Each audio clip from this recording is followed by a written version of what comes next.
Salut les M&M's, c'est JP. On profite effectivement de, à chaque fois, nos régions ont des talents. Et ce jeune homme en est blindé effectivement de talents. Il n'en a pas un, il n'en a pas deux, il en a plusieurs. Vous connaissez très certainement Gaël, le maître S. Slooby d'Internet. Aujourd'hui, il va nous parler effectivement d'une actualité brûlante. Non seulement il va nous parler donc de son groupe Nazgûl, et il va aussi parler d'un événement qui va avoir lieu dans des contrées pas si lointaines et en même temps un petit peu quand même. C'est parti, salut Gaël. Salut JP. Ça va? Ouais, mais on fait comme à la télé, on fait semblant de pas se connaître. Exactement. Qui êtes-vous? Je ne vous connais pas, j'ai hâte de vous connaître. Écoute, déjà merci beaucoup pour l'invitation et pour me donner l'opportunité de mettre un coup de spotlight sur ce projet-là qui me tient à cœur. Je m'appelle Gaël, j'ai 38 ans, je suis à l'origine d'une chaîne YouTube qui est orientée guitare, matos, etc., qui s'appelle Le Son, c'est dans les doigts, le son dans les doigts pour les intimes.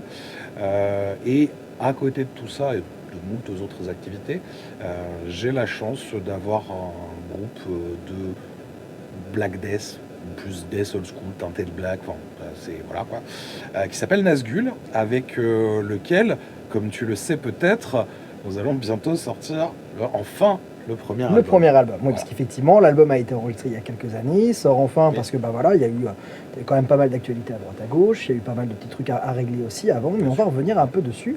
Je parlais effectivement donc ce petit événement qui va avoir lieu le 21 mars, Oui, le 21 mars. Ouais. qui correspond du coup avec la sortie donc de l'album. Exactement, le 21 mars, donc du coup ça sera la première édition. Alors je dis première édition parce que c'est un format que j'aimerais beaucoup refaire à l'avenir si tout le monde y trouve son compte, mais ça j'en doute pas, je pense que ça va être un bon moment, qui s'appelle donc le Ritual of Sound. C'est un format dérivé de ce que j'ai pu faire avec Romain du Guitar Cookbook, qui est anciennement du son dans les doigts, qui s'appelait un format physique en fait, où on se rencontre, on discute, etc., qui s'appelait les Monster Class.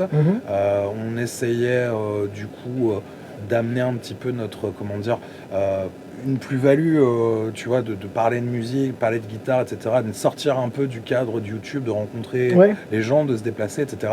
On a fait le format pendant au moins 4 ans, je pense. Hein.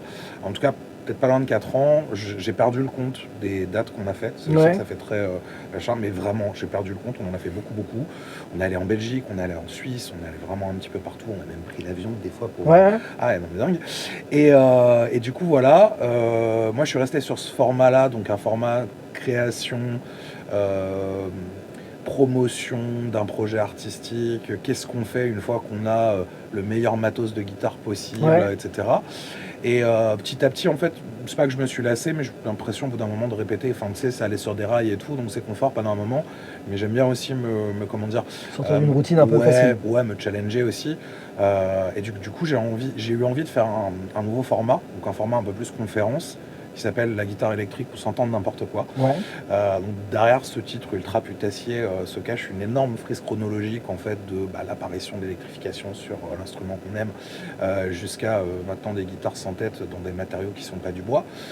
L'idée c'est de pouvoir en fait permettre à celui qui n'y connaît rien d'apprendre des trucs et à celui qui connaît déjà un petit peu d'apprendre des trucs aussi du coup et de passer un bon moment et de se marrer parce que l'idée en fait c'était de collecter en plus de tout ça des anecdotes amusantes de cette espèce de course à l'armement. Du coup fort de tout ça je me suis dit comment est-ce que je peux arriver à faire le pont entre Nazgûl qui est du black death et les amateurs de vintage et je me suis dit en fait on va faire un espèce de cocktail au shaker et on va voir ce qu'il en sort et du coup le Ritual of Sound est né de ça. L'idée, c'était pouvoir proposer une journée vraiment complète, multi-activité. Alors, une journée, ça commencera à 14h, mais on ira jusqu'à 23h. L'idée, c'est de faire participer des acteurs locaux et pas vraiment locaux aussi. Parce que entendre des gens qui parlent, c'est cool. Pouvoir voir du matos et en essayer, c'est cool aussi. Donc là, cette année, on a la chance d'avoir des exposants fantastiques. Je dis cette année. Cette édition-là, en tout cas, on a des exposants fantastiques. Il y a Invaders Amplification qui sont un peu, eux, ils jouent à la maison parce que ça se passe en Belgique. Il y a Flamel Guitars parce qu'on a fait une collab en vidéo il n'y a pas longtemps et que j'aime leur guitare et j'aime les personnes qui sont dans l'équipe. Ce qui est important mine de rien, aussi, ça aide à vouloir faire plaisir aussi, à faire connaître, quoi. Ne fonctionne que à, on va dire, à 99% que à l'humain et à l'affect. Donc voilà, j'avais envie qu'on puisse passer un moment ensemble. Donc là, ça va permettre de découvrir du matos dit boutique, donc des trucs d'artisans, on va dire. Et à côté, il y a EMD. Donc la partie marketing de EMD, c'est un ancien de chez Invaders qui s'en occupe. Donc on est resté en bon terme, en contact. Là, l'idée, c'était de pouvoir aussi permettre à des gens qui n'ont pas forcément plusieurs milliers d'euros à mettre dans du matos, de potentiellement découvrir d'autres choses aussi. Donc on a, on va dire, de l'entrée du moyenne gamme avec Stag, mais il y aura aussi des guitares de chez Crafter, Tokai. En gros, c'était de pouvoir faire un pont entre l'industrie, la fabrication usine, et le cousu humain dans un atelier, et voilà, que tout le monde puisse y trouver son compte, c'est qu'on passe un bon moment et tout. Donc dans tout ça, en plus, donc, la conférence, showcase, démo, rencontre, là c'est l'occasion vraiment de brasser tout le monde et d'abattre un peu les murs qui peuvent se créer avec YouTube et compagnie, et de pouvoir poser toutes les questions sur tous les sujets possibles et imaginables, dans la limite de la légalité évidemment. Voilà, et du coup, ensuite des concerts, puisque nous, voilà, Nazgul, ça sera notre release party, on jouera l'album. Il sera disponible en physique, il y aura du merch, etc. Donc là, une partie concert beaucoup plus traditionnelle. J'avais pas envie de juste faire un concert, pas envie de faire juste une conférence, mais vraiment un mélange des deux. Et bon, je te le dis en exclu, parce que voilà, tes M&M's ont l'air franchement plutôt sympathiques. Il y a un parrain dans cet événement, donc je n'en dirai pas plus, une demi-exclu, exclu hors taxe. Il y a un parrain pour cet événement, qui est un guitariste émérite de talent, qui a une présence sur YouTube, etc. Je vais essayer de pas trop en dire, parce que sinon je vais me gaufrer moi-même. Mais voilà. Pour moi, c'était important d'avoir un parrain, et c'est quelque chose que je voudrais pouvoir proposer sur potentiellement d'autres éditions du Ritual of Sound. Pérenniser le truc. Voilà, d'avoir à chaque fois un parrain, si possible en local, parce que on va pas se cacher que voilà, ça fait aussi venir du monde et c'est intéressant, etc. Mais il y a une plus-value, c'est quelqu'un que musicalement je respecte énormément, et ce depuis très longtemps. Et en fait, là, c'est aussi l'occasion de se faire un kiff d'ado, tu vois, de dire ouais, mais moi j'ai eu un tel. Voilà. Ça, voilà, oui, c'est toujours super intéressant quand on organise de pouvoir avoir un nom quand même, parce que comme tu dis, ça permet aussi de donner une vitrine. Les gens se disent ah putain, en plus, donc ça apporte un petit crédit sur le truc. Et puis d'une manière générale, j'avais envie que ça soit tu vois, un brassage, et je tiens à rester à ma place aussi, dans le sens où tu vois, on a décidé de faire jouer un groupe de Namur en tête d'affiche, donc ça sera les excellents Break Your Neck, avec qui j'ai eu, alors on ne se connaît pas, mais j'ai eu un contact vraiment hyper facile avec Nicolas, que je salue au passage, vraiment super cool. Ça me semblait important que des locaux puissent assurer la tête d'affiche, alors ne serait-ce que parce qu'ils ont un public, ils connaissent les lieux, etc. Donc c'est chouette. Et en même temps, voilà, moi j'arrive surtout en Belgique, je suis pas en terrain conquis, on aurait fait ça en Normandie, ça aurait peut-être été différent, ou en région parisienne, mais là en tout cas, voilà, j'avais envie que nous on ait cette espèce de, tu sais, de cocon moelleux, tu vois, où se mettre. Donc, oui, de ne pas avoir ce stress de se dire bon, c'est nous en plus, c'est release party, donc on est tête d'affiche, donc on prend machin, on prend de la facilité, et voilà, c'est vrai que c'est cool. En plus, bon, c'est un groupe qui est assez intéressant musicalement, et je pense que ça peut effectivement plaire, ce genre d'affiche. J'aimais bien le brassage. Je sais que le Black Death, c'est pas forcément la tasse de thé de tout le monde. Après, nous, on a ce côté peut-être un petit peu moins sérieux, dans le sens où souris peut-être. Mais voilà, je trouvais ça intéressant. En vrai, le néo-metal, j'ai pas un gros rapport avec ce truc-là, mais en fait, tout simplement, François de Invaders m'a dit check ce groupe, parce que potentiellement, pourquoi pas. Je suis allé écouter, et en vrai, c'est cool. Juste, j'aime bien. Ça m'a plu à écouter sur les plateformes de stream. Et puis, je me suis dit, ça me semblait être un choix évident. Donc, pour moi, j'ai vraiment essayé de faire le plus éclectique possible, tout en gardant l'idée que ça soit de la musique qui se fait avec une guitare, avec un terrestra, des guitaristes, etc. Mais pas que. Voilà, c'était ça un peu le fil directeur. Donc c'est vrai que c'est plutôt super large, quoi. Puis un truc qui est assez intéressant, mine de rien, c'est que effectivement le néo-metal est arrivé. Il y a eu un avant, il y a eu un après, notamment d'un point de vue des guitaristes. Donc c'était aussi intéressant de pouvoir proposer et mettre en avant ce style de musique où beaucoup de guitaristes qui étaient vraiment sur la scène métal avaient l'air de dire ouais c'est simple de jouer du néo, il n'y a pas de solo, c'est de la merde, machin tout ça. Et les mecs du néo métal sont arrivés en disant ouais mais en même temps il est temps de casser les codes les gars, vous êtes gentils avec vos choucroutes et vos solos. Mais il y a quand même un point au niveau de la guitare quoi. Alors j'ai eu une expérience musicale avec un groupe de néo-metal avec Waking the Misery que tu connais un peu. Un coucou les poteaux. Voilà les poteaux. J'ai fait un remplacement il y a quelques années pour une de leurs dates. Il faut quand même être amateur du style pour en piger les codes. Ah oui. C'est pas techniquement, alors loin d'être une brute de technique, hein, mais c'est pas si compliqué que ça. Mais pour arriver à le faire sonner comme il faut et pour avoir ce groove quand tu es habitué à jouer pile poil sur le temps à 240 et tout, et puis eux ils se foutaient de ma gueule en mode mais t'as vu ce que tu joues parce que ça va vite à la main droite. J'étais là, j'étais oui mais vous ça groove du coup, ouais mais attention, musique simple ça veut pas dire musique simpliste en fait quoi. Et en fait c'est ça, et je trouvais ça intéressant, tu vois. On aurait pu faire une soirée parler de vintage de manière ultra pointue, avoir des instruments boutiques ultra, tu vois, haut de gamme, un peu pédant, etc. C'est vachement élitiste, et se finir sur une soirée avec nous et un groupe de tech death ou un truc comme ça. Ouais. C'est pas vraiment ça. En fait, je trouve qu'il y a suffisamment de comment dire.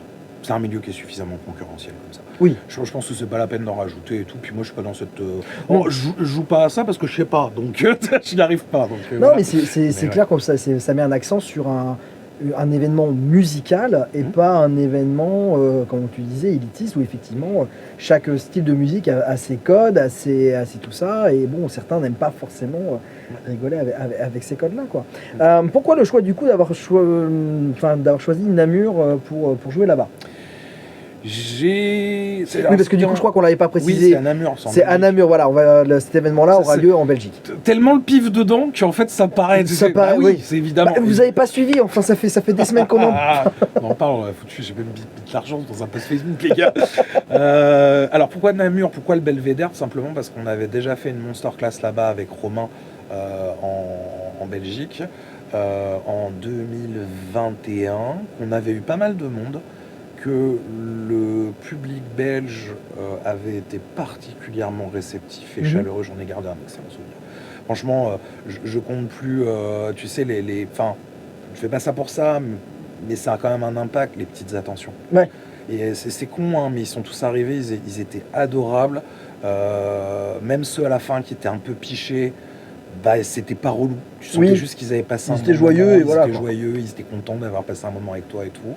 On a passé un super moment. Je voulais refaire un truc avec François de Invaders depuis longtemps parce que on n'est pas non plus à s'appeler toutes les 5 minutes, mais on s'entend très bien. Ouais. Et quand on se voit, c'est toujours super cool. Et François, il a un côté, tu sais, c'est un artisan qui bosse, qui a le nez dedans et tout. Et j'apprécie parce que je vois I can relate. Mais du coup, ouais, je trouve que c'est important de le sortir un peu de sa grotte, tu sais, puis de l'emmener sur un truc. Et je sais qu'en plus, il a une affinité pour le métal, il aime le métal, il est batteur lui-même, etc. Enfin, il est batteur, il fait du matériel pour les guitaristes. Il est batteur, ouais, non mais comme quoi tout arrive. Oui, non, mais oui, il est batteur, ça peu de gens le savent, et c'est un bon batteur en plus, hein, pour le coup, pour avoir vu quelques vidéos, quelques trucs, quand tu se mets derrière un kit, ça mange quoi. Donc voilà, c'était l'occasion de faire quelque chose comme ça, et d'avoir le plaisir de me dire, en fait, alors, on va dire que ça va peut-être se dérouler en 2 axes, c'est-à-dire il y a le 21 à Namur. Bon, après, on aura une date plus conventionnelle, on va dire, à Paris au club le 13 avril, en compagnie de Corvius et de Basalt. Basalt, gros coup de cœur au Hellfest 2024 en ce qui me concerne. Ils ont retourné la Hellstage, c'était super bien, et les mecs sont juste des amours, donc c'est très cool. Mais voilà, un côté un peu plus traditionnel, mais on n'oublie pas la France, on va dire. Là, c'était aussi le kiff de me dire, c'est mon premier album en tant que tel, je le sors, je suis content, et je vais faire un truc en plus. Je suis amateur de do it yourself. Enfin, tu me connais, je suis tout en train de bricoler sur un truc, etc. Et là, je me suis dit, je vais pas aller à la facilité en faisant jouer le réseau des copains, etc. Alors, s'il y a quand même une affaire de réseau et tout pour se mettre en contact, mais si tu veux, le Belvédère, c'est pas une salle que. Enfin, en gros, t'arrives pas en passant le coup de fil et on t'attend avec les clés. Faut montrer pas de blanche. En fait, j'ai dû créer vraiment le projet, le formaliser, l'écrire et le soutenir devant un comité de direction, donc le comité de direction de Panama, l'association qui gère le Belvédère, pour les convaincre que c'était une bonne idée. Les mecs, me connaissent pas, t'as un Frenchie qui arrive, qui dit ouais salut, je vais faire un truc sur la guitare et le métal. Oui, ok, d'accord. Eux, là, ils sont sold out avec des groupes comme Madame et compagnie. Donc, tu vois, pour moi, c'était aussi un défi supplémentaire. Ouais. J'ai toujours eu un côté, enfin, bon, on se connaît suffisamment maintenant, t'as pigé, que j'aimais bien fabriquer des choses et j'avais envie de fabriquer ce truc-là de A à Z. Et du coup, Namur, c'était la cerise sur le gâteau parce que je le ferais pas à côté de chez moi, parce que c'est aussi le moment qu'on peut vivre tous ensemble en tant que groupe. D'aller quelque part, de se faire un petit morceau de kiff, juste de passer un moment ensemble, parce que le reste du temps, on bosse chacun sur nos projets, nos trucs, etc. Et que, mine de rien, le dernier concert remonte à quasiment un an. Oui. C'était au Bifrost. C'était au Bifrost. Et je suis tombé sur l'affiche il n'y a pas si longtemps que ça. Oui. On a joué au club le 12 avril l'année dernière. C'est vrai ? Ouais. Ah, excellent. Donc voilà. On fait le 12 et on fait le 13. Ouais. Bon, voilà, les donc l'année prochaine, voilà, vous savez déjà, le club on réserve le 14 avril. Voilà, parce que voilà, il faut. Donc non, l'année dernière avec Avamal et Urkis. Pardon. Donc, il n'a pas compris. Parce que le mec... Bon bref. Pardon, je vais partir. Alors, si vous voulez savoir le pourquoi de cette private joke, faut venir à Namur, on vous l'expliquera. Ouais, vous venez, vous prenez votre prévente, voilà. On vous glissera quelque part et tout. Et vous venez avec votre prévente et vous dites je veux connaître la private joke et je me ridiculiserai pour vous. Vous allez voir Gaël, vous dites ah va bien, il dira ah va mal. Ah va mal, et voilà, parce que, sauf que les mecs étaient sûrs. Enfin bref, vous n'avez pas compris. Jamais j'explique une blague à qui que ce soit, c'est la plus mauvaise idée du monde en fait. Et je le savais. Non, mais c'est vrai que c'était cool et quand j'ai vu ça ce matin quand je joue, enfin voilà, donc c'est 13 avril. Pour en revenir effectivement à ce côté un peu un créateur, orfèvre, machin, tous ces trucs-là, est-ce que c'est un peu une façon aussi de te dire ça correspond à deux ponts que j'aimerais justement réussir à mettre un point au milieu. Effectivement, comme tu disais, les Monster Class où c'est un type de public particulier, où on découvre ton amour effectivement donc pour les télécasters, pour effectivement tous ces trucs-là, et d'un autre côté de pouvoir aussi expliquer que ce genre d'instrument peut être utilisé dans d'autres contextes, le soir en pouvant justement, en te faisant plaisir avec un concert pour une release party d'album, et de vraiment se dire voilà, moi j'aime bien voir des gens, j'aime bien discuter de musique, j'aime bien aussi présenter ce que je sais faire. Pof, on met ça ensemble. Oui, c'est évident. J'ai envie de mixer plein de choses parce que quand tu es passionné par quelque chose, tu as envie d'en parler, tu as envie de le partager.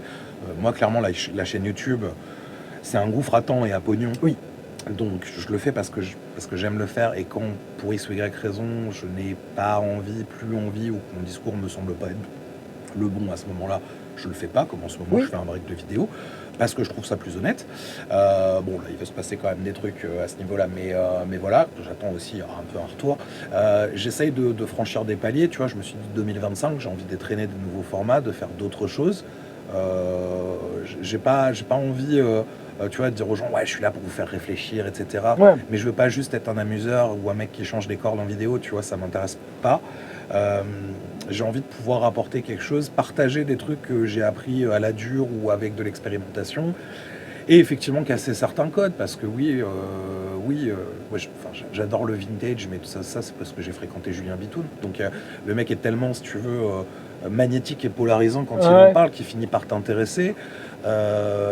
J'ai toujours aimé travailler sur des instruments d'un point de vue technique, c'est-à-dire comprendre comment c'est fait, etc., progresser. Et ça, clairement, c'est toute l'histoire de Léo Fender, en fait, d'un mec qui jouait pas de guitare, mais qui était passionné par le truc parce qu'il aimait bricoler. Van Halen, c'est pareil aussi, coller des bouts de guitare les uns sur les autres, etc. Brian May aussi, voilà.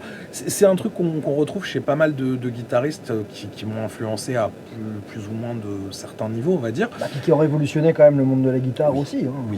Oui, effectivement. Et puis, il y a aussi la volonté de partager un truc. Quand tu es content d'avoir trouvé, une méthode de réglage, de réparation, d'optimisation, moi, ça m'intéresse pas de garder ça, tu vois, dans un coin et de me dire, voilà, j'ai envie d'en faire profiter les autres, j'ai envie de pouvoir en parler. Des fois, c'est sur des petits détails, des fois, c'est sur des trucs un petit peu plus, profonds, entre guillemets. Et puis, simplement aussi... la musique et tout ce qui tourne autour de l'instrument, c'est un truc qui est très souvent vachement fantasmé. Parce que c'est comme ça, c'est une usine à rêves, de toute manière. Bien sûr. c'est bien aussi, je pense, des fois, d'essayer modestement, à ma place, mais de remettre un peu l'église au milieu du village, dans le sens où des fois, tu as l'impression que ouais, l'endorsement c'est super facile, machin, et puis l'endorsement ça veut dire une guitare gratuite. Puis Ouais, des fois, mais tu es là, oui. d'avoir un retour d'expérience, dire ça se passe plus vraiment Non, comme bah, de ça. pouvoir expliquer aussi que endorsement et sponsoring, c'est pas du tout la C'est même pas la chose. même chose, de pouvoir aussi parler du milieu de la musique, parce que des fois tu te dis, ouais, mais pourquoi, enfin, cette guitare-là, pourquoi sur internet elle coûte tant, et puis en Ouais. magasin elle coûte tant, et puis ouais, j'ai pas trop envie d'aller en magasin parce que le vendeur c'est un con, ou que j'ai pas le temps, etc. Oui, ou Enfin, même tu le vois, fameux sur internet, je vais payer moins cher. voilà. Euh, Arriver à parler un petit peu de tout ça, arriver aussi à prendre des positions, des fois, alors je fais pas de politique d'une manière générale, parce que j'estime que je suis pas assez malin pour avoir une lecture politique intéressante de ce qui se passe et tout. Des fois, quand je suis pris dans des sujets d'actualité, je réagis. Ça a été le cas par exemple pour Temu. Ouais. Voilà, où moi j'ai refusé une collaboration avec eux parce que ça allait pas dans mes Dans dans tes mon sens de convictions, ouais. valeur, c'était pas dans mes convictions, etc. Et j'ai ressenti quand même le besoin de prendre la parole dessus. C'était pas pour faire chier le monde, hein, clairement, mais juste parce que voilà, j'avais besoin d'en parler. La communauté, à l'heure actuelle, elle représente un peu plus de 22 000 personnes. Euh, c'est beaucoup parce que tu dis tu mets 22 000 personnes dans une salle qui t'écoutent parler, c'est énorme. C'est Quand tu fais énorme. 10 000 vues, machin. Sur YouTube, c'est rien. Enfin, je suis une petite chaîne, et même dans la musique, etc. Je suis une petite chaîne. Mais on a une communauté, enfin, je dis j'ai la chance d'avoir une communauté qui est quand même la plupart du temps bienveillante, sympa, ouverte d'esprit et tout. Oui, Donc, t'as rarement des commentaires à la con de haters. ça arrive. Ça peut arriver, mais ça arrive comme tout le monde. proportionnellement, ça va. Bah, disons que j'essaye en tout cas de leur attacher le moins d'importance possible. Il y a des fois des critiques qui sont constructives, il y a des fois juste une volonté Oui, de dire de la flagrante merde. de te chier à la gueule. Bon, bah écoute, ok, très bien. Mais voilà, ceux avec qui on arrive comment dire, à, à entretenir, ou, tu vois, à créer une relation vraiment, même juste par message, bah, c'est intéressant. Je pense que ça fait grandir tout le monde. C'est plutôt chouette. Et puis bah, avec le temps, il y a aussi des gens qui, en suivant les contenus, en réagissant, machin, bah, tu te mets à avoir une communication. Et puis bah, en arrivant en Normandie, j'en ai rencontré quelques-uns. Ouais. Puis c'est devenu des potes. Oui, oui. Et ça, voilà, c'est mine de rien, bah, c'est du tout gagné, quoi. Ah, puis c'est quand même aussi relativement intéressant. Tu parlais tout à l'heure effectivement de cette volonté de vouloir parfois un petit peu vulgariser des choses ou de Ouais. faire gagner du temps. Parce que voilà, quand nous on a commencé effectivement à faire de la musique, on n'avait pas ces facilités d'internet, on n'avait pas tous ces machins-là. Enfin voilà. Et c'est vrai que. Il y avait encore des ptérodactyles dans le ciel à Ouais, l'époque. ouais, ouais. Bah, Michel Faisait- Rocard était déjà là, mais. Évidemment. Voilà. Et Keith Richards aussi, depuis un moment. Mais du coup, c'est vrai que là-dessus, le fait d'avoir cette communauté qui te suit assez, certaines personnes, des plus jeunes notamment, peuvent se dire ah bah ce mec-là, il parle, ça me parle de ce qu'il dit, j'ai envie d'aller suivre, et ça peut parfois aussi les conforter quand tu leur dis attention, succombez pas voilà, au charme des sirènes, comme par exemple pour Temu, ou pour tomber dans des trucs à la con, où les gens se disent ah bah même il me propose un contrat, mais derrière ils n'auront pas lu les petites lignes aussi.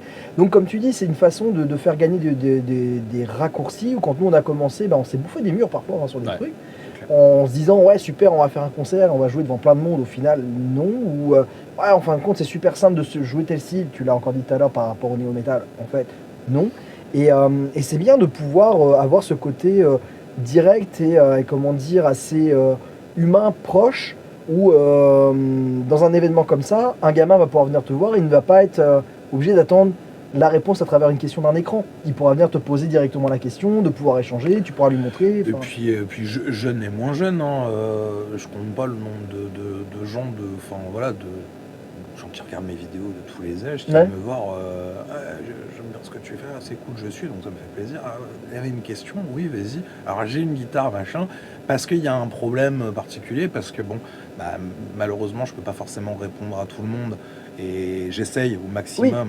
Bon, Mais, c'est chronophage, voilà, hein. comme certaines personnes, là tu vois par exemple, il y a un des Sloubidou qui m'a contacté sur Instagram il y a quelques jours, parce qu'il était en galère sur un câblage sur sa guitare, il ne comprenait pas pourquoi ça marchait, etc. Il n'arrivait pas à trouver le bon schéma, le bon truc, etc. Donc, je lui ai dit gentiment, tu sais, normalement je fais pas de consulting gratuit parce que Ouais. c'est mon travail en fait. Donc voilà, ah oui, je sais bien, mais bon, moi j'habite super loin, je pourrais pas venir te voir. Et puis en gros, mon luthier d'à côté, il a fermé, etc., etc. Bon bah ok. les choses sont dites, le mec n'est pas en train d'attendre quoi que D'essayer ce de gratter soit, un truc, ou d'estimer que oui, bah, c'est bon, t'as bien 2 minutes à me consacrer. Tu vois, il y a la façon de faire aussi qui est importante. Et voilà, je lui ai dessiné son câblage, je lui ai envoyé, et puis voilà, bah, écoute, ça peut aider. Enfin, voilà, Internet, c'est quand même c'est toutes les ressources intellectuelles du monde à portée de main. Bon, si c'est que pour regarder du porno et des vidéos de chats, c'est cool, hein, mais je pense qu'on peut... Enfin voilà, moi j'ai envie d'amener... C'est long, 24 heures à regarder que ça. Des vidéos de chats ou du porno? Bref. Ouais. Non, mais si tu veux, je me dis que c'est aussi une forme d'héritage, tu vois, c'est un truc que je laisserai derrière moi si à un moment j'arrête, au moment où je m'en irai définitivement. Bon, bah, j'aurais laissé une petite trace, et si potentiellement, je sais pas, dans 10 ans, 15 ans, alors les vidéos ont certainement terriblement mal vieilli, ça sera un peu comme les covers qu'on regarde en 240p et tout, en disant, putain, quand même, ça jouait, il n'y avait pas d'artifice et tout. Le mec, il avait juste mis le volume de la chaîne hi-fi fort et l'ampli fort à côté, puis il avait fait une captage générale. Mais voilà, si potentiellement, ça peut aider quelqu'un et ça peut lui permettre de se distraire, de passer un bon moment en disant, putain, qu'est-ce qu'ils étaient cons à l'époque, bon, bah, c'est cool, ça me va, ce serait bien. D'un point de vue musical, donc effectivement, donc, on expliquait Nazgûl sur son premier album. Tu as quand même un bon CV musical, tu as fait quand même pas mal de projets assez divers et variés, donc différents types de métal. Oui. Des trucs un peu progressifs, des trucs... voilà. Qu'est-ce qui t'a poussé justement à te dire Nazgûl, c'est peut-être le groupe que j'ai envie de pousser un petit peu plus loin? Je suis assez monomaniaque, hein. C'est-à-dire que quand je m'intéresse à un truc ou quand je travaille sur un truc, je vais vraiment jusqu'au bout. Ça peut parfois être sur des petites phases, sur des petites durées, ça peut parfois être sur des plus longues durées, et Nazgûl c'en est l'exemple. Alors après, il y avait à la base pas de notion de groupe, c'était un projet vraiment solo, un one-man band. D'accord. Voilà, du Black Project, Black Metal, très classique. Mais en vrai, l'idée de franchir le pas m'est venue en regardant un documentaire, je sais plus si c'était Noisy ou Vice qui avait fait ça, qui s'appelait One Man Metal. D'accord. Et ça parlait de groupes, on va dire, de One Man Band légendaires et problématiques dans le Black Metal, ça va souvent mon père. Voilà, ça c'est un autre sujet. Mais de voir des mecs qui n'étaient pas forcément... j'avais pas la sensation de voir des génies musicaux. Enfin, tu vois, tu regardes une vidéo de Devin Townsend, tu fais ok, je suis à 1 milliard d'années-lumière de ce mec-là, mais comme tout le monde, je pense. Ou en tout cas, 99% de la population. Ouais, 99,9. Là, ça avait l'air juste d'être des mecs normaux qui avaient un truc à dire et qui avaient acheté de quoi faire un enregistrement. Il y avait le côté cradingue black metal, l'autre qui était dans sa grange au fond de l'Oregon, qui faisait lui-même ses cassettes, qui recevait une quantité, enfin quand il y avait du merch, là j'ai du stock, j'ai 20 t-shirts, tu vois, des trucs comme ça. Mais vraiment artisans quoi. Et je me suis dit putain, vas-y viens, j'essaye, et si ça marche c'est cool. Et si ça marche pas, au moins j'aurais essayé, et j'aurais appris des trucs, tu vois. Donc t'as commencé en quelle année, Nazgûl?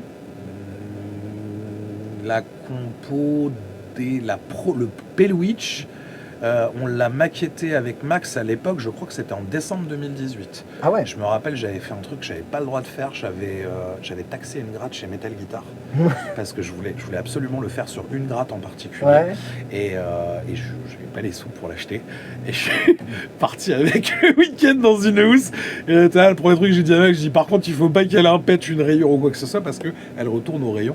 Je l'ai utilisé juste le temps d'une pré-prod, tu vois, mais on n'avait absolument pas le droit de sortir de matos et tout. Donc j'ai fait un truc répréhensible ce jour-là. De toute façon, ils regarderont pas. Et voilà, oui, ils s'en branlent, de toute façon, ils me détestent pas autre chose. Donc, c'est bon.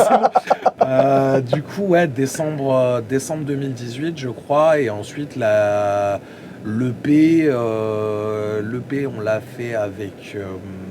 alors moi, j'ai fait toute l'écriture avec Max, parce qu'il a quand même beaucoup participé sur les instrus, les arrangements, etc. La compo principale, c'est Bibi.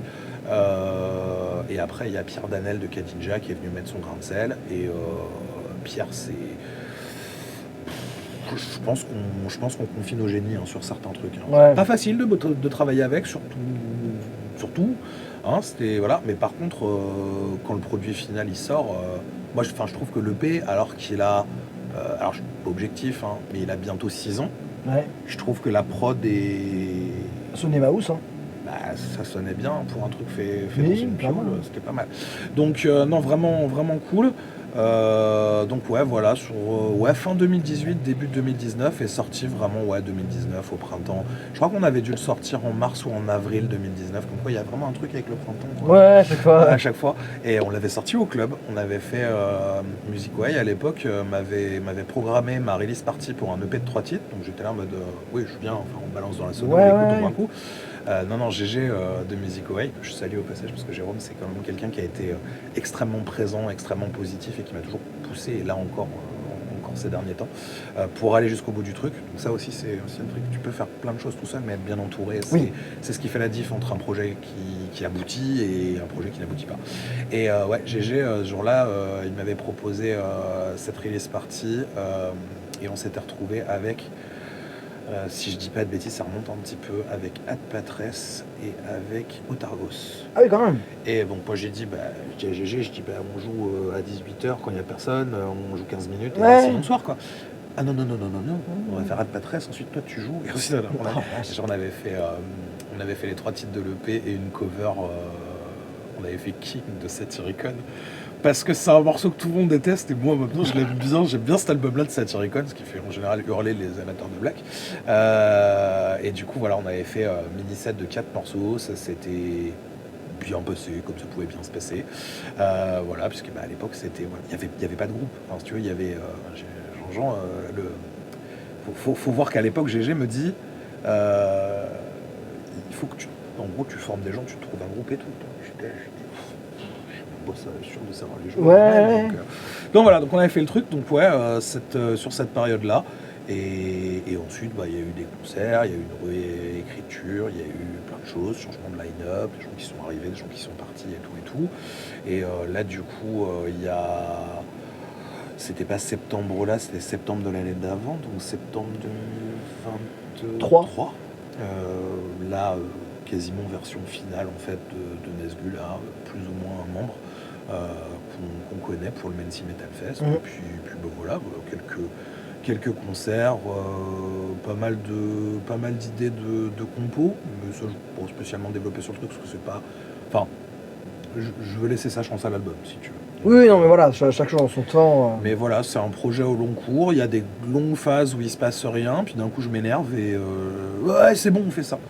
Et là voilà, parce que là clairement la release party, j'ai dû monter le truc, ça doit faire, disons que ça a fait 2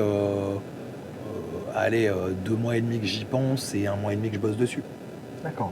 Donc, mais comme d'hab, tu me connais, hein, je sais pas forcément faire les choses, je sais pas faire les choses à moitié. Je sais pas prendre mon temps, être calme, j'arrive pas à structurer, il y a toujours ce besoin de cette notion d'urgence pour m'activer quoi. Cette espèce d'adrénaline en fait où tu te dis putain et voilà quoi. Oui, et puis ça passe aussi par tout un tas de phases de doute, de remise en question, etc.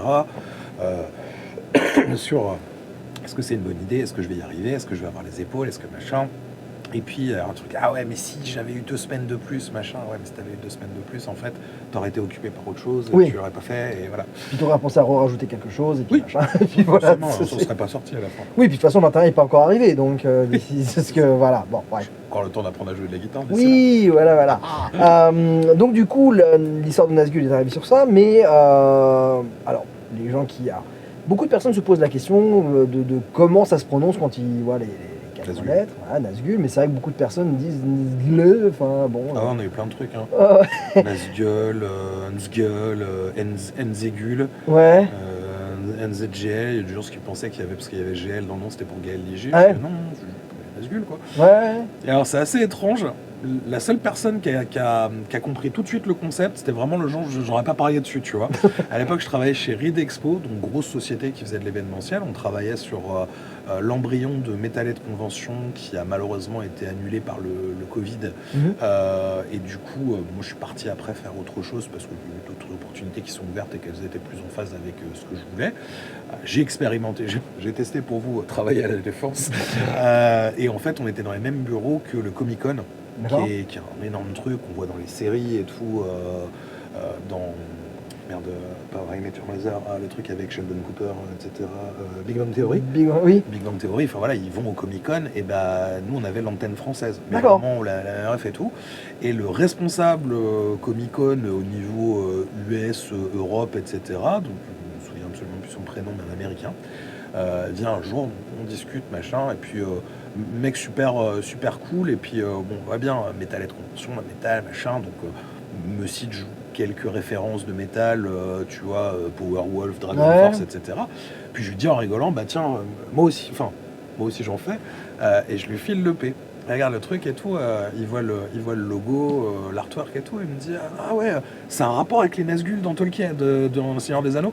Et je dis ouais, en fait il fallait un mec de la pop culture en fait, pour comprendre ça. Le truc. Et voilà, non, mais l'anecdote, alors que le mec était pas du tout, enfin était pas francophone, il y a rien hormis le nom, mais visuellement qui puisse faire, parce que voilà, Tolkien c'est une histoire d'amour, mais j'avais pas envie de faire des concept albums, tu vois, sur Tolkien, etc. Guardian, voilà, voilà, c'est pas, j'ai pas le niveau musical ni littéraire suffisant pour m'aventurer sur des trucs comme ça. Ouais, puis c'est un truc sur des œufs, ce truc-là. Oui, faut y aller parce qu'on t'a vite fait de tomber du côté du mauvais goût. Et me connaissant, j'aurais glissé très vite, j'aurais fait un faux départ et tout m'est arrêté, tu sais, et puis voilà.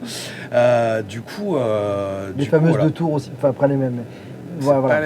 Les Américains, tu fais pas les blagues. Bah non, je lui parle pas de. Ouais. Je retourne pas en prison, je peux le dire. Mais voilà, en tout cas, oui, ça se prononce Nazgûl. C'est. En fait, tu sais que j'aime bien être débile. Enfin voilà, il y a un truc avec le trolling qui me passionne.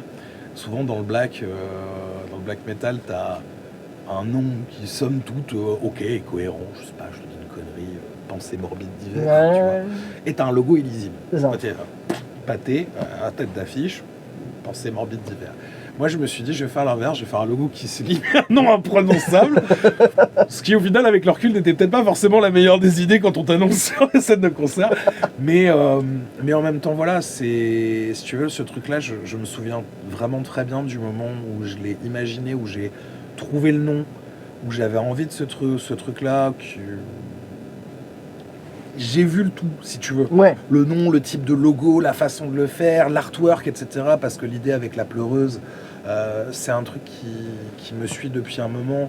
Et je suis arrivé avec l'idée chez Rémi de Headsplit Design, qui a fait les deux artworks, en lui disant bah voilà, j'aimerais bien un truc comme ça, je voudrais une statue qui se cache le visage, etc. Je voudrais de la végétation, tout et tout.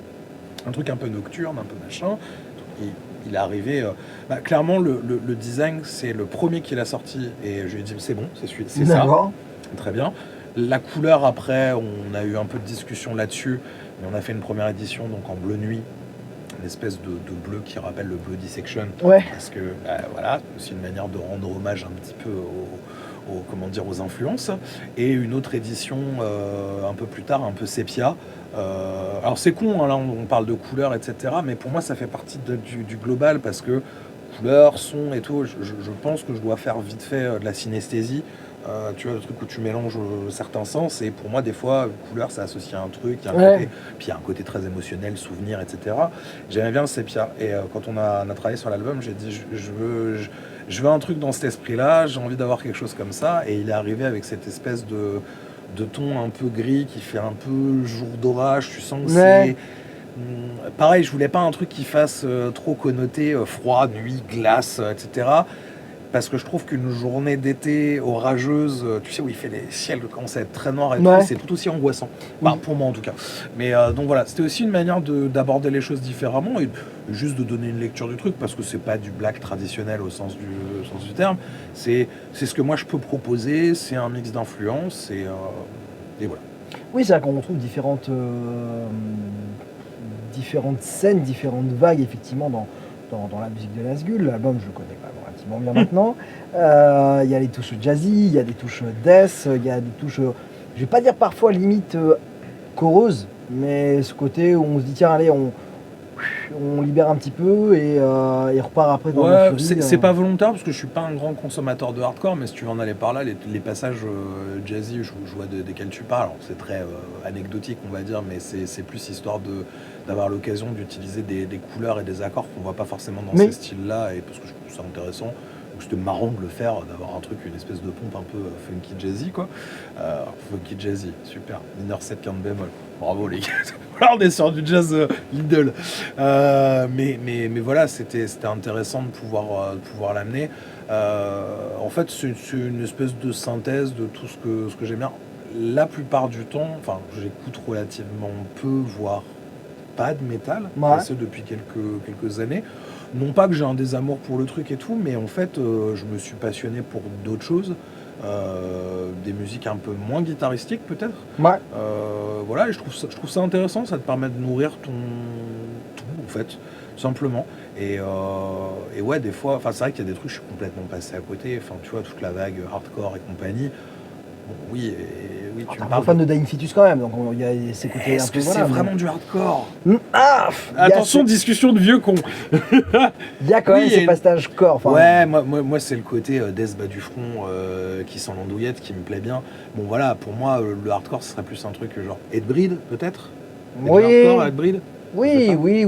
J'ai une connerie sur c'est vrai que pour moi personnellement j'ai toujours défendu Dying Fetus en disant que eux méritaient vraiment l'étiquette de deathcore avec ce mélange de death qui faisait un peu le lien avec tout et voilà, les premiers albums avec cette caisse claire qui sonnait très hardcore pur et dur, justement ce côté death très frontal et très technique. Puis core, enfin voilà, la basse core à la base. Tu vois, c'est là qu'est la différence, je pense, où j'ai pas une écoute aussi poussée et analytique quand je me mets un Dying Fetus. Cette phrase est terriblement horrible. Enfin voilà, quand j'en écoute, j'ai pas ce truc-là en fait. Là pour le coup, avec Dying Fetus en particulier, pour moi c'est un truc de kiffeur. C'est tout de suite brutalité et j'analyse rien.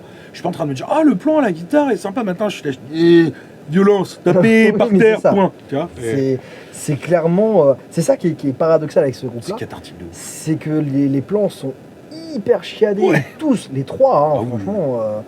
Il n'y en a pas un qui joue un truc simple, et ça reste terriblement efficace, où en concert, tu fais, bagarre. Voilà. Oui, puis tu regardes sur scène, ça s'agite pas dans tous les sens, c'est pas chorégraphié ni rien. Il y a un côté très old school que moi j'apprécie, que je trouve kiffant, quoi. Et voilà. Mais après, oui, je me suis juste orienté sur autre chose. Après, c'est aussi les fréquentations que tu peux avoir musicalement. Tu vois, on discute énormément avec Bitoun, avec Swan. Swan Vaud, c'est pareil. Enfin, si j'ai commencé à m'intéresser à des trucs complètement à côté, genre Jacob Collier, c'est à cause de Swan qui m'a fait écouter ça en bagnole. On me dit, oh mec, écoute, tu vois, t'écoutes ça, tu sais, t'es scotché, tu fais, mais c'est Jésus en poncho là qui fait ça. et ouais, effectivement, c'est juste fantastique. Et là, tu fais, putain, on dirait un mix entre Steve Vai avec une prod un peu moderne, un peu léchée, et en même temps Zappa et tout ça. Enfin voilà, t'as autre chose. Et je trouve que c'est intéressant pour nourrir ton côté métal, pour pas juste essayer d'aligner du breakdown. Et puis voilà. Après, les trucs qui tournent très régulièrement, j'aime beaucoup ce que fait Ihsahn, Emperor, que ça soit avec Emperor ou en projet solo. Puis après, je fais quand même un petit peu attention à ce que j'écoute, parce qu'on sait quand même que la scène black, des fois, elle peut être assez problématique. Oui. Du coup, voilà. Je fais gaffe. J'essaye quand même. Parce que... Du coup, l'univers Tolkien, on peut se dire que c'est quelque chose qui t'a suivi depuis quand même pas mal d'années, gamin particulièrement. Depuis mes 12 ans. Depuis tes 12 ans. Ouais, depuis mes 12 ans, vacances d'été. À l'époque, moi, j'ai jamais eu des parents qui étaient trop branchés. Le mettre devant la télé ou devant les jeux vidéo, etc. Donc en vacances, on faisait toujours plein d'activités. Et puis quand t'arrives la préadolescence, adolescence, tu es un peu moins chaud pour aller faire des trucs et tout. Je lisais énormément. À l'époque, je lis toujours un petit peu, mais beaucoup moins qu'à une époque. Et ça me manque un peu. C'est dommage. J'ai perdu en concentration, tu vois. Enfin bref. Ma mère alors à l'époque, elle m'a fait lire des trucs super ardus pour mon âge en tout cas. Elle a essayé de m'intéresser au bouquin de Terry Pratchett, donc la fantasy débridée et tout, à des trucs beaucoup plus classiques dans la fantasy et la science-fiction. Asimov et d'autres, Jack Vance, etc. Enfin bon voilà. C'est aussi l'âge des premiers frissons avec Lovecraft. D'accord. Ça c'était mon parrain qui m'avait dit ouais machin Lovecraft et tout. J'ai pas dormi pendant 2 nuits. Tu m'étonnes. Mais voilà, encore une fois, tu prends ça avec le recul, tu fais oui, ça fait pas très peur, machin peut-être, mais bon, il y a un truc dans l'écriture qui a été, enfin, de l'image et tout. Et du coup, Tolkien a commencé avec Bilbo le Hobbit, forcément. Donc bon, ça, on va dire, une après-midi, c'était terminé, tu vois. Puis après, ah ouais, d'accord, ok, machin. Allez, Le Seigneur des Anneaux, hop, l'intégrale, tu sais, le pavé était comme ça. Et ouais, ça m'a pris du temps. C'est une lecture qui est ardue, c'est autre chose. Puis il y a tout ce qu'il a fait autour. C'est blindé de détails en plus. Enfin, énormément de généalogie, énormément de descriptions, de chronologie également. Il faut quand même. De géographie aussi, mine de rien. C'est vrai qu'il avait mis la carte de la comté. Enfin, bien sûr, toute la carte de la Terre du Milieu. C'est effectivement assez compliqué. Alors, je dirais pas que j'ai tout chopé comme un champion à 12 balais et tout. Il m'a fallu quand même du temps et je me suis refait, voilà. Puis après sont arrivés les films de Peter Jackson qui m'ont remis dedans. Alors après on en pense ce qu'on veut, mais moi j'ai aucun problème avec Le Seigneur des Anneaux et faire tant que des potes encore. J'ai passé un bon moment devant le Hobbit, même si bon il y avait peut-être pas forcément matière à faire 3 films, mais ça c'est tout. Mais voilà, il y avait un truc qui était chouette. Des prises de liberté par rapport au bouquin, etc., mais qui servaient l'histoire en général. Ça m'a permis de remettre le nez dedans, d'aller jusqu'au Silmarillion parce que je l'avais pas lu encore. Et voilà, et je trouve que c'est intéressant parce que ça, c'est un terreau très fertile pour de l'écriture de parole. Oui, clairement, oui. Voilà, sans aller jusqu'à faire de la citation mot pour mot, voilà. Mais ça te permet quand même de pouvoir comment dire, toujours pareil, nourrir un imaginaire, des références. Je pense que facilement tu peux faire, je dirais, 2-3 albums par chapitre. Il y a moyen. Au moins. Parce que la géographie, c'est terrible, quoi. Franchement, là-dessus. Non, mais c'est vrai que c'est un écrivain absolument fantastique. Et voilà, donc oui, effectivement, Tolkien. Et puis c'était aussi des groupes qui m'ont ramené à ça d'une manière ou d'une autre. Enfin, tu vois, par leur nom, par leur vocabulaire, etc. Alors forcément, on pensera à Mona Mars, qui est une référence très lourde à Tolkien. Même si musicalement, c'est pas forcément ce que j'apprécie le plus, je dois avouer quand même que c'est un groupe qui a quand même son importance, quoi. Oui, c'est vraiment un leader de la scène death. Et surtout, encore une fois, dans le black metal, Kara Kangren, quoi. Kara Kangren, Thierry Tangle. Ouais, bien sûr. Après, oui, tu peux en trouver. Mais Kara Kangren particulièrement, parce que j'aimais bien en fait la liberté d'un groupe qui s'appelle Kara Kangren, qui est quand même un machin, qui va te faire un concept album autour de la légende de la Dame Blanche, la même dame qui date d'un petit peu, puis un truc sur le Hollandais volant. Putain, d'ailleurs, j'ai vu la publication passer, l'album a 15 ans cette année. Oh putain. Et ça m'a fait tellement bizarre parce que pour moi, j'ai l'impression que c'est encore la découverte il y a pas longtemps. Voilà, et puis après d'autres trucs, même si j'ai un peu lâché l'affaire, mais voilà. There's No Place Like Home, c'est celui qu'ils ont fait en rapport un peu avec Hansel et Gretel. Oui. Ah, il est monstrueux, ça. Je l'ai moins écouté, mais j'ai découvert Kara Kangren avec cet album-là, en fait. Et c'est pareil, comme tu dis, ce sont des groupes qui d'un point de vue musical sont très riches, mais qui d'un point de vue parole aussi sont capables d'écrire des trucs qui sont captivants.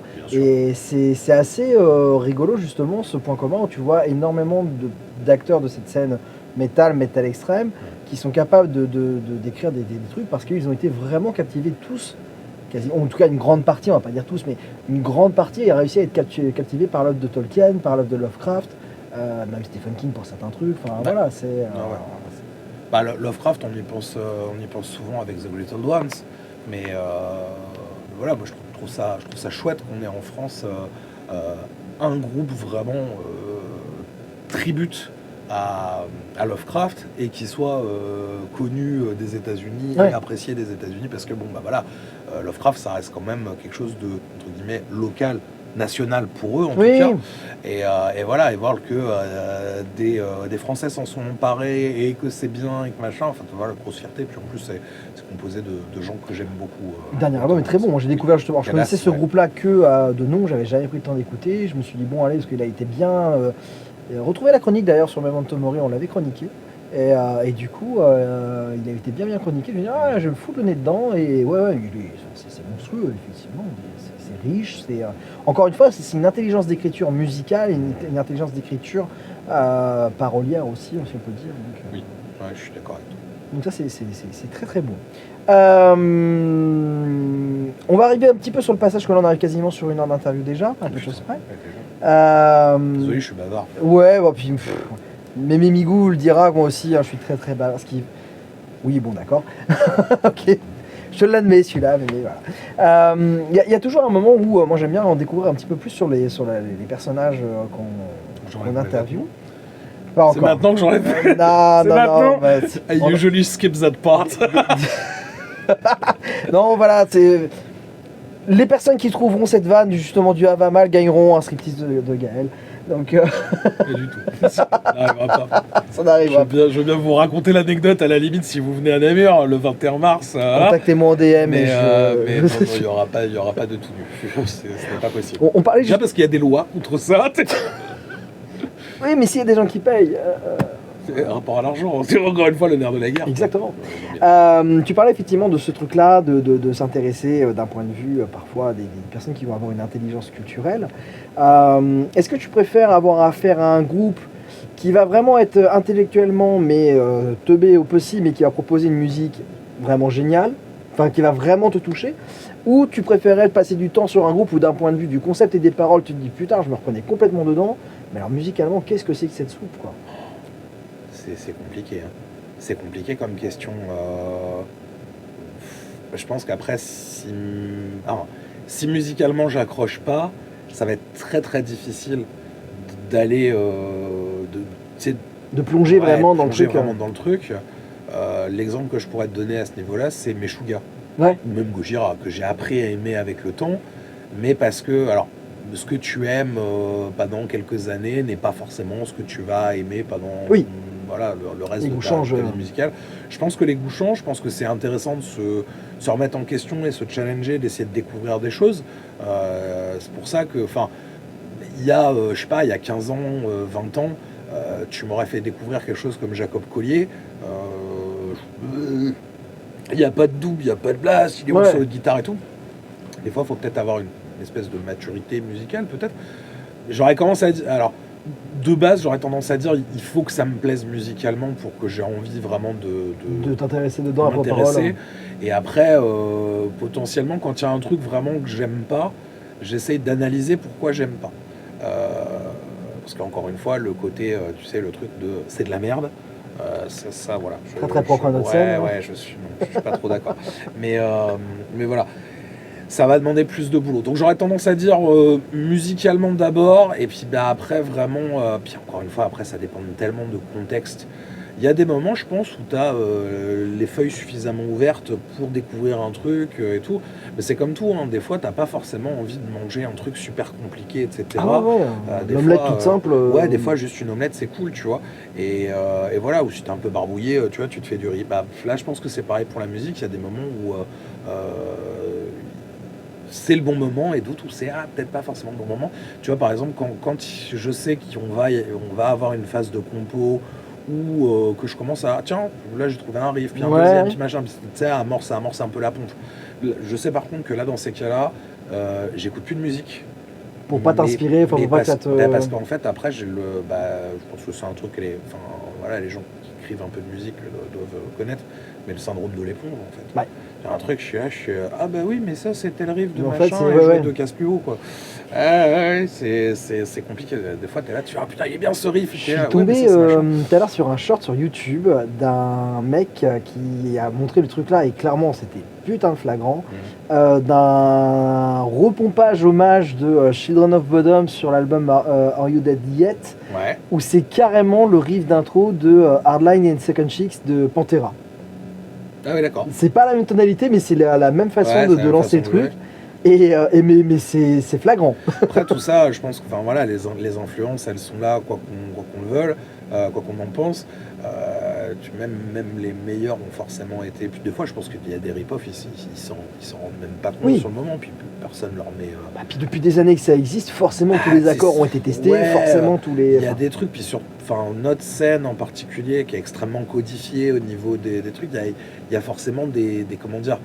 des facilités entre guillemets parce que ça rentre dans le style, parce que ça va marcher, parce que ça va machin, mais de la même manière que tu vas avoir souvent les mêmes recettes d'accords pour la musique pop, ou quand tu vas avoir les mêmes progressions d'accords pour le jazz. Enfin, tu sais, si on a parlé de cadence à un moment, en disant bon bah voilà, là tu vas prendre le 2e degré, le 5e degré, le 1er degré de ta gamme, ça fait des accords qui suivent bien et ça marche bien, et avec ça on va t'écrire je sais pas la moitié des standards qui existent.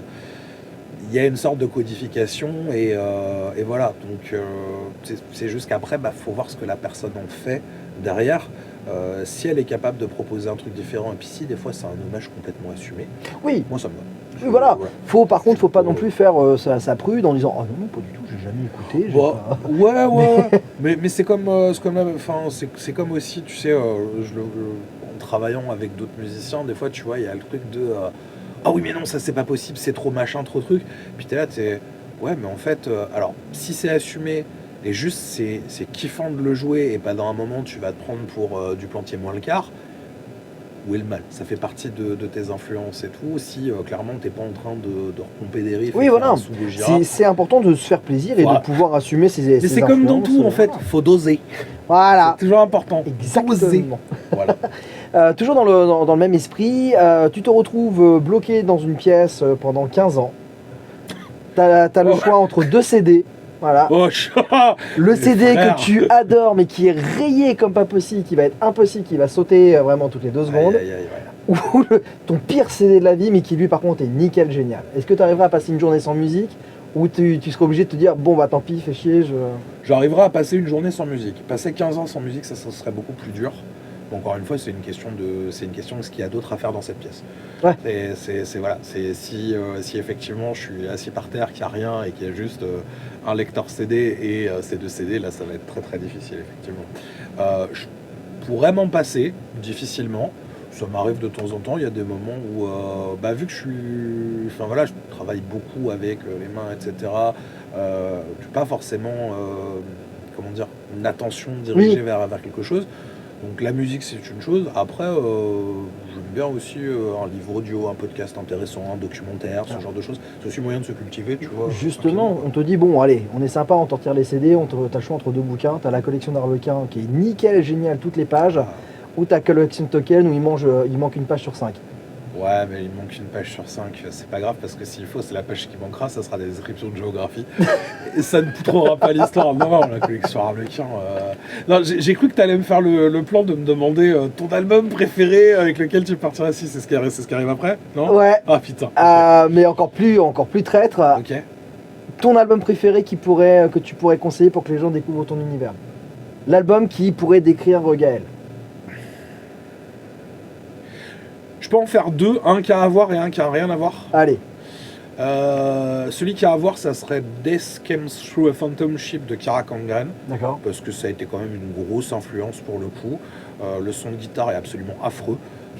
Ça j'aime bien parce que les mecs ils ont fait volontairement un truc moche. Ouais. Ils avaient moyen de faire, voilà, mais c'est un choix. Donc j'aime bien ce parti pris là. Et pour comprendre peut-être plus le côté vintage, tradi, j'hésiterais. De toute façon, ça serait certainement un truc de Greg Koch, qui est un guitariste américain émérite, qui est un multitalent absolument incroyable. Ça serait soit l'album. Après, je sais plus si c'est une compile avec d'autres que lui, mais en tout cas, il y a un truc sur lequel il apparaît qui s'appelle Strat Got Your Tongue, donc la Stratocaster Got Your Tongue, qui est un tribute à Jeff Beck, qui est juste complètement poignant en fait, qui est incroyable. Et il a un de ses albums perso qui s'appelle From the Apnea. Je crois que c'est ça. Et qui est là, en gros, son trio où il joue avec son fiston à la batterie. Okay. Donc ça, je trouve ça cool, le côté ambiance de famille. Et en fait, ils n'ont pas de bassiste, ils ont un mec à l'orgamond dessus. Okay. Et en fait, ça tue. Et là, ce côté, le mec doit arriver quand même sur la soixantaine. C'est un Américain, il est gigantesque, il doit faire 2 mètres sur 2. Mais le mec, tu sens qu'en plus d'être talentueux, c'est quelqu'un de cultivé, musicalement et au-delà de tout ça. Il a un sens de l'humour qui est redoutable. Il a un podcast qui s'appelle Chewing the Bristle, où il invite à chaque fois un autre guitariste. Ouais. Et ça va vraiment de Devin Townsend à Tosin Abasi. jusqu'à à Justin Derrico qui a accompagné Pink pendant des années, quoi. Donc c'est très très large, et à chaque fois en fait tu vois qu'il y a un sens de l'humour, de la répartie et de la propos et de la question qui est cool. Il arrive à les faire parler, à rabouter sur sa propre expérience et tout. Donc ouais, c'est un mec extrêmement complet, et en plus à côté de tout ça, le mec il tourne dans le monde entier, il fait pas des grosses scènes, il fait pas des gros trucs, il fait beaucoup de clubs, de trucs comme ça, et il y a le côté, tu sais, c'est ce qu'il appelle les Weekend Warriors. Tu vois, donc toute la semaine, il fait des démos, il fait son boss, il écrit ses bouquins, ses méthodes et tout. Et le week-end, il charge le camion, il embarque Fiston, l'orgamande, etc. Il drive pendant 800 km, ils vont jouer 2 heures, il est au merch, machin, puis après il range, il dort au motel et il rentre le lendemain. Et moi, je trouve que voilà, faire ça à 60 balais, le mec, c'est un passionné, quoi. Ouais, et puis il est partout. Puis c'est un mec qui a un sens des réalités de l'industrie. Et ok, j'ai choisi de faire ça. Ok, je suis pas aussi en vue qu'un tel ou machin, etc. Par contre, travaille vraiment sur le terrain. Et ça, je trouve ça hallucinant, quoi. Donc ce serait ces 2 albums-là. Ouais. Si ça devait être un livre, je pense qu'on va se douter de la réponse. Oui, alors... Pareil, encore une fois, 2. Pif Gadget. Pif Gadget, ouais, c'est ça. Non, comment ça s'appelait, tu sais, le truc avec le détective où il y avait tout le temps du cul San Antonio. Oui. C'est un truc horrible. Forcément, oui, forcément, le Seigneur des Anneaux de Tolkien, parce que voilà, c'est une mine d'or, ce truc-là. Il y a également un autre bouquin que j'aime énormément, et d'ailleurs que j'ai racheté il n'y a pas longtemps, je suis content parce que je l'avais paumé. C'est un bouquin de Charles Stross qui s'appelle Le Bureau des Atrocités. D'accord. Et qui est en fait une histoire... en gros, tu mélanges des nazis, Lovecraft, les services secrets britanniques, et tu as à peu près le Bureau des Atrocités. C'est oufissime, c'est super bien, et c'est une lecture qui m'a vraiment remué dans le sens où les passages où ça parle de la Seconde Guerre mondiale et des nazis, etc., tu sens que c'est fait par quelqu'un qui... Alors je ne sais pas son âge exactement à Charles Stross, mais soit qu'il l'a vécu, ou en tout cas qu'on a quelques entourage de très proche, et pas cool. Ouais, vraiment pas cool. Donc super intéressant, et pareil, encore une fois, ça t'emmène visiter de lointaines contrées. Et si si les gens devaient regarder un film pour découvrir Gaël? Ouais, c'est en film c'est compliqué, parce que je suis pas on a un film qui est par-dessus tous les autres, quoi. Le film, enfin moi je sais par exemple un truc comme Les Dents de la Mer, moi ça a complètement...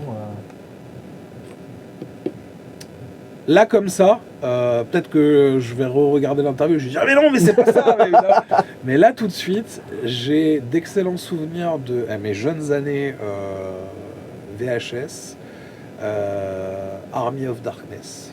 Les Evil Dead 3, ouais, du coup. Ouais, que j'avais regardé sans avoir vu les 2 premiers, VHS chez des copains en vacances, etc. Et il y a un côté vachement kitsch, et en même temps film de chevalier, et en même temps Bruce Campbell qui livre une performance de ouf.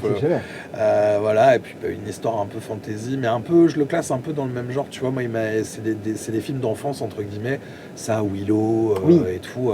Oui, c'est un peu les films doudou, en fait, quand tu sais... Mais c'est exactement ça, voilà. C'est un doudou, c'est l'équivalent d'un plaid et d'une tasse de café chaud. C'est le genre où je m'ennuie, je sais pas quoi faire, allez, tiens. Ça va passer. Voilà. Alors, ça a ultra mal vieilli, et la VF encore plus.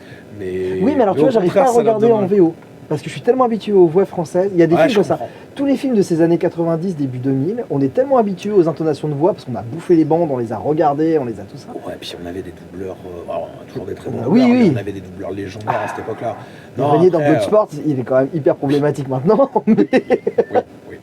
Mais ce film-là, tu peux pas le regarder du coup en VO, quoi. Ouais, alors après ça dépend. Moi, j'aime bien la VO, et surtout avec un mec comme Bruce Campbell, il y a des fois des blagues qui sont pas vraiment traduisibles, et ça perd de son charme. Ça encore, c'est histoire de faire l'élitiste à 2 balles. Tu vas dire oui, la VO, regardez, ça me touche trop. Ouais, non, mais c'est ça. Mais il y a des films comme ça. Enfin voilà, par exemple Django Unchained, moi j'adore le regarder en VOST parce que j'adore Samuel L. Jackson, la façon dont il parle dans celui-là. Oui, c'est vrai qu'il est. Alors après, je trouve que la VF pour le coup est quand même bien foutue, c'est très cool. Mais effectivement, Samuel L. Jackson, c'est et même Christophe Waltz. Christophe Waltz. En version originale où le mec, tu sens très bien qu'il force le trait sur son accent allemand et il le fait très très bien. Non, là-dessus. Et justement, je l'ai regardé il y a quelques semaines. J'en parlais avec des proches. Christophe Waltz. Il est formidable. Il passe d'un rôle de nazi dégueulasse, vicieux dans Inglourious Bastard, à un mec tellement cultivé et dandy dans Django Unchained. Ouais, et puis fondamentalement, un mec qui est clairement antiraciste. Oui. Alors que dans Inglourious. Oui, non, mais c'est ça. C'est le mec qui fait une espèce de grand écart en mode voilà, effectivement. C'est un acteur que j'aime énormément. Et c'est vrai qu'il est glaçant dans Inglourious Basterds. La scène quand il déjeune justement avec Mélanie Laurent, il tape son thé, machin, tout ça et tout. T'as pas un mot plus haut que l'autre, c'est tout dans la retenue, mais tu te dis putain. Apparemment, le plan sur quand il écrase son mégot sur le bout de Strudel, si tu regardes bien, ça ressemble à la maison du début où il a vu Shoshana. Ça serait un truc méta, mais à la Tarantino. Ça serait pas outre mesure étonnant, parce que Tarantino, quand il peut faire une ref méta à lui-même, ou éventuellement se caster pour sucer des orteils, il le fera, quoi qu'il arrive. Justement, dans Django Unchained, c'est quand même le seul réalisateur qui se filme en train d'exploser sur des bâtons de dynamite. C'est vrai. Le mec, il a un ego tellement peu que du coup, je vais. Et encore une fois, j'y pense, mais sur Inglourious Bastard, quand même une référence au pied, parce qu'il y a l'essayage de chaussures avec le plâtre, etc. Il y a vraiment il a des traumas, ce mec. Je sais pas si on peut parler de trauma, mais. Je pense qu'il y a dans la discussion. Me lâche les pieds de Salmaïek, enfin Quentin, c'est pas une attitude. Oui, c'est vrai, dans Nuit en Enfer aussi. Ah oui, là, il s'est cassé lui-même pour boire de la tequila sur Seiya. C'est allé très loin d'un coup, là. Comme tu connais le terme, donc notre émission s'appelle, notre voisine s'appelle Memento Mori. Je suppose que tu connais la définition donc d'un Memento Mori. Bientôt que tu vas mourir. Voilà. Quel pourrait être le Memento Mori de Nazgûl?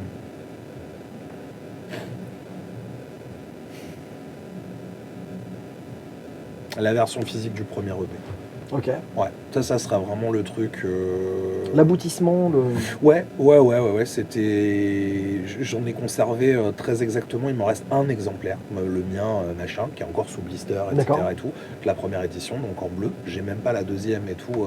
Mais d'une manière générale, j'ai très peu de trucs que j'ai pu faire, que ce soit du merch ou des choses comme ça, parce que j'ai toujours. Tu sais, j'ai toujours des scrupules à les piocher dans le stock, tu vois, en me disant « Oh, mais non, ça, c'est cher !» et machin, s'il y a quelqu'un qu'on veut, voilà. Donc ouais, ça, c'est vraiment mon Memento Mori. Disons que j'essaye de me faire une petite collection. J'ai l'EP, le tout premier EP que j'ai sorti en physique. Je donnerai pas le nom ni rien parce qu'après c'est vachement traçable et j'assume pas du tout. Donc voilà, ce truc là, j'ai l'EP d'Absent Skies, donc qui est mon projet d'avant, toujours avec Max et tout, qu'on a enregistré à l'époque avec Mathieu Pascal de Gorod au Bud Studio à Bordeaux. Donc ce premier EP là, il y a un autre EP en format numérique mais qui n'est jamais sorti en physique, qui n'est jamais sorti tout court. Voilà, il y a donc l'EP de Nazgûl en première édition. L'EP de Felbeast, pareil, un truc un peu plus anecdotique. C'est bien qu'il y a un album là défini. Voilà, c'est pour ça que maintenant beaucoup d'EP quand même là. Fait beaucoup d'EP. Ouais, mais encore une fois, pas forcément beaucoup de temps, pas forcément beaucoup de budget, plus de facilité sur le truc. Et puis tu sais, j'aime bien tester une recette voir avant d'être sûr. S'engager sur un album, puis entre nous, j'y crois plus vraiment au format album. Non, les groupes de toute façon parlent de plus en plus sur ça, sortent des singles par single. Et c'est peut-être pas plus mal au final. Au final, oui, je pense qu'il faut vivre avec son temps, tout simplement. Là, j'avais envie de le faire parce que on avait mis ça marque un truc. Ça marque un truc. Je l'ai fait, tu vois, c'est un truc que j'ai vécu et puis voilà.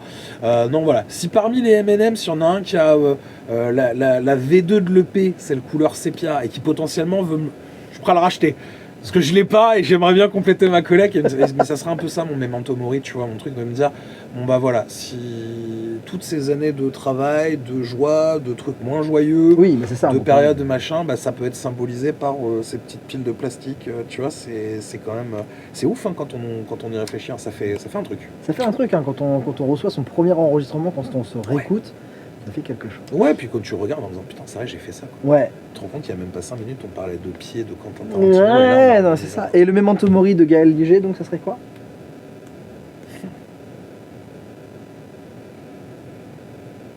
La montre de mon arrière-grand-père. Voilà. J'ai eu la chance de pouvoir récupérer au décès de ma grand-mère il y a 1 an et demi maintenant, Ouais. la montre de son père, voilà, contre à gousset, etc. Et il y a encore sa plaque d'identification de la Seconde Guerre mondiale. Voilà, puisqu'il a été appelé, etc., etc. Donc la montre et alors ce qui est absolument dingue, alors il faudrait certainement qu'elle soit révisée, etc., mais elle fonctionne encore quand tu la rentres. Fou, ça. C'est dingue. Et elle est bon, tu vois là, c'était une montre. Mon arrière-grand-père, c'était un monsieur de la campagne, Camille Liget, donc je porte son prénom dans mes prénoms. D'accord. Et ouais. La montre, enfin tu sens que voilà, elle en a vu des vertes et des pas mûres, etc. Rassure-moi, t'es pas butch quand même par rapport à Tarantino, Pulp Fiction. Ah attends, je l'ai pas. La référence de la montre là, de Bruce Willis. Putain. Ah putain, oui c'est vrai. Ouais. non, je te rassure. Non, mais voilà, ce truc-là, je pense qu'on fait pas plus fort entre guillemets, en tout cas dans ma famille, comme truc qui se passe entre les générations. Voilà, quand ma mère m'a dit bah tu la veux, je dis bah toi tu la veux pas, je vais rester dans un coffre à bijoux, toi machin. Donc alors j'en fais pas beaucoup plus de choses, je la porte pas sur peur de la perdre, machin. Ouais. Elle est sur ma petite table de nuit à côté du plumard et tout, je la regarde de temps en temps et puis c'est quand même un signe de, tu vois, c'est un truc qui mesure le temps qui passe, etc. Et voilà, puis deux fois j'y pense et tout, et puis ouais c'est un objet qui a du sens quand même, tu vois. Quand même. Et ouais, donc voilà. La toute dernière question, et puis après, on va te laisser partir. Depuis tout le temps que tu fais donc tous ces événements, que tu apparais sur les réseaux, dans les concerts, que tu as eu donc des interviews, la question qu'on t'a jamais posée, mais que tu attends qu'on te pose un jour. Où tu te dis, putain, mais pourquoi on ne me l'a jamais posée celle-là? Ouais, c'est dur comme question, ça. Je sais pas, la question qu'on m'a jamais posée, que j'aimerais bien qu'on me pose.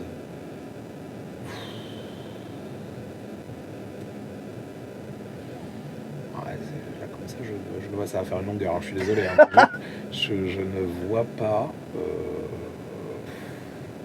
Pas un truc que tu aurais pu faire et tu te dis merde, personne n'a noté ce machin-là alors que c'était une espèce un peu d'easter egg ou. C'est un peu. Alors non, souvent c'est un peu l'inverse. C'est affreux, je vais passer pour un mec qui se la joue et tout. Je suis navré d'avance. Et des fois, les gens ils me ressortent des punchlines d'une vidéo qui machin et moi je me t'as plus la ref. Je me rappelle plus. Il a pas compris. Non, mais vraiment c'est ça parce que tu sais des fois puis surtout avec Romain en fait c'était tu sais ça partait, c'était naturel en fait, tu vois. Puis des fois tu dis une connerie puis la vidéo je la regarde pour le montage, tu veux, mais je les regarde pas dans l'optique de me distraire. Vraiment, tu sais, je me paluche en me regardant dans le miroir, quoi. Donc des fois non, j'ai pas spécialement eu, d'easter egg. Non, je pense juste que, en fait, plus qu'une question, j'aimerais que les gens se rendent compte que, alors, YouTube en particulier, c'est un média sur lequel tu forces énormément de traits de ta personnalité. Enfin, tu vois, le genre de grenier, dans la vraie vie, il porte pas des chemises à fleurs et il dit pas fils de pute à tout le monde, tu vois. Et ben, sans aller jusqu'à dire que voilà, je joue un rôle, je vais certainement des fois avoir un discours volontairement outrancier et tout, et que je suis en vrai beaucoup plus mesuré, beaucoup plus entre guillemets, tu vois, dans mes petits chaussons. Cela dit, tu préviens dès le début de la vidéo que cette vidéo peut te contenir des propos qui pourraient choquer, qui invitent les parents. Tu sais comment. Qu'est-ce que je l'adore cette vidéo. Mais alors ces trucs-là, en fait, on l'a fait avec Romain véritablement parce qu'on s'est rendu compte qu'il y avait énormément de gens qui prenaient mal le fait qu'on puisse se moquer de leurs idoles. Ah oui. Quand je dis se moquer, oui, de tacler gentiment. Non, mais puis même c'est au bout d'un moment, t'es là, tu fais, ben oui, c'est vrai que quand tu dis par exemple que les fans de Pink Floyd et de Gilmour, en fait le problème avec Gilmour et Pink Floyd c'est les fans. Oui. Et malheureusement, voilà, et que tu vois, vous avez rien fait, machin, oui, ça m'empêche pas de jeter une crotte de nez, en fait. Enfin, c'est tu vois, t'as un côté un peu, bah, ça va, c'est une vanne, détends-toi. Là, oui, non, mais il n'y a pas mort d'homme, et puis bon, David Gilmour, il s'en fout. Oui, c'est clair, je pense qu'il y en a rien à branler. Non, mais Et tu vois, alors après, c'est Internet, tu donnes la parole aux gens, ils l'apprennent, c'est normal, ça fait partie du truc. Après, oui, on avait eu on avait eu un papa vraiment pas content qui nous avait un peu traché une fois dans les commentaires en disant ah, les gars, vous pourriez quand même faire gaffe au langage, machin. Moi, j'écoute mes vidéos avec mon fiston de, je sais plus s'il avait 3 ou 7 ans, le gamin. J'étais... Ouais, mais bon, en même temps... Oui, puis bon, on n'était pas non plus... Non, c'est pas du festival de grossièreté non plus. Non, bah après, on était un peu trash des fois sur certains trucs, mais parce que Romain, il a cette capacité à faire ressortir ce qu'il a. Et puis Romain lui-même, à l'intérieur, il se forme de noirceur. Tu sais, si tu le touches comme ça, tu sais, ça se craquelle et puis ça suinte du pétrole. Il est encore plus black metal que du black metal. Ah non, mais c'est clair, c'est la version physique. Non, voilà, c'est juste de se rendre compte que parfois, en fait, tu fais volontairement... tu fais volontairement preuve de comment dire, tu as un discours qui est volontairement plus provoquant, etc.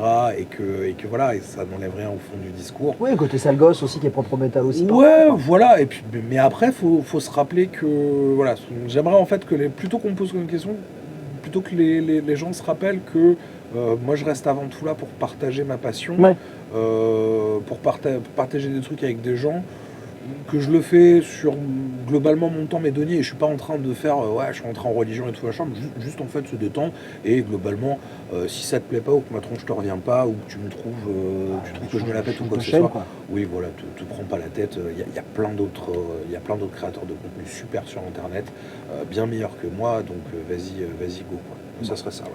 On va rappeler donc 2-3 petites dates. Oui. Donc le 21 mars. 21 mars, Namur à partir de 14h.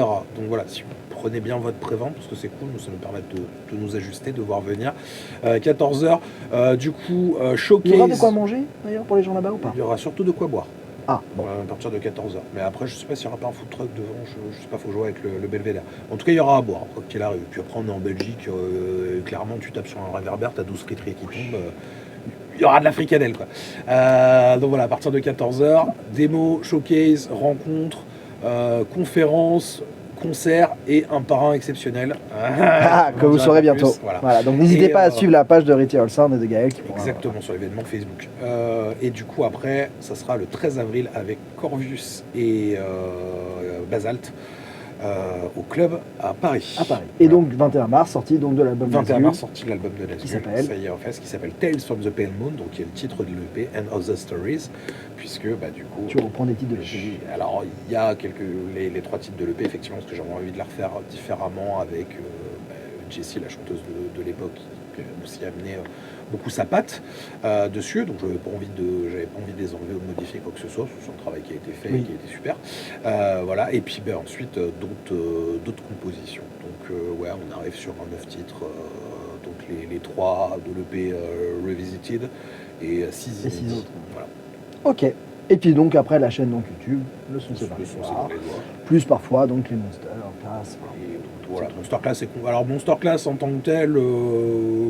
La conférence en tout cas les 100 ans de guitare. Mais plus voilà, la guitare électrique 100 ans n'importe quoi, que là on va pouvoir retrouver, je pense que si je dis pas de bêtises, alors je m'avance peut-être en l'annonçant, mais la prochaine date, ça sera le 30 mai à Cambrai, au Labo, qui est un magnifique centre culturel, et on essaie d'organiser quelque chose du côté, toujours pareil, de la région nord, donc pas très loin de Lille, pour à peu près dans les mêmes eaux, et ça serait possiblement un culturel.